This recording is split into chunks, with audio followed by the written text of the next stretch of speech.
છે। ભાજપનું પોતાનું સંગઠન માટે નવા સીમાંકન આયોજન કરી રહ્યું છે। મંડળ કક્ષાના સંગઠનનું વિસ્તરણ કરવાની યોજના હોવાનું સૂત્રો દ્વારા વાત કરવામાં આવી રહી છે। હાલ ભાજપમાં આંતરિક રીતે 580 મંડળ અસ્તિત્વમાં છે। મંડળની સંખ્યા 800 કરવાની પાર્ટીનું આયોજન છે।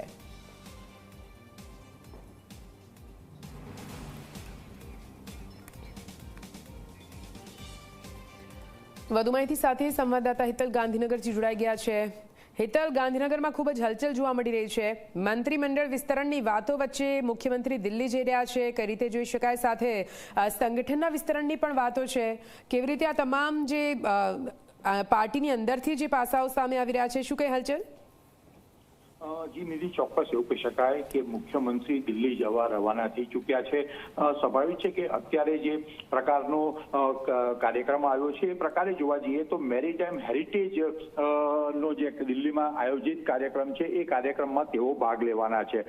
ચોક્કસ પણ દિલ્હીમાં પ્રધાનમંત્રી નરેન્દ્ર મોદી સાથે પણ મુલાકાત થઈ શકે અને મુખ્યમંત્રી જ્યારે પણ દિલ્હી જાય છે ત્યારે રાજકીય ગરમાવો જોવા મળે છે અને જે પ્રકારે વાવની પેટા ચૂંટણી પૂર્ણ થઈ છે અને ત્યાર પછી જે પ્રકારે વાતાવરણ સર્જાયું હતું એટલે ક્યાંક ને ક્યાંક સ્થાનિક સ્વરાજ્યની ચૂંટણીઓની પહેલા કે પછી વિસ્તરણ થાય એ પ્રકારની ચર્ચાએ પણ જોર પકડ્યું છે।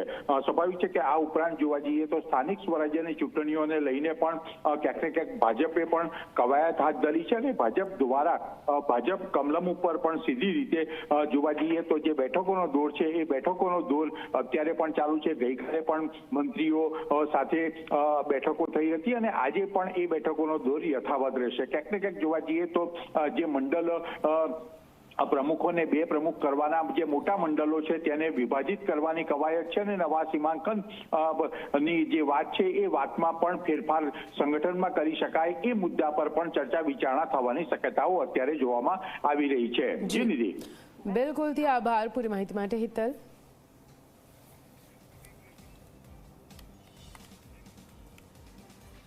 ગાંધીનગર કમલમ પર આજે પણ મહત્વપૂર્ણ બેઠકનું આયોજન કરવામાં આવ્યું છે। મોટા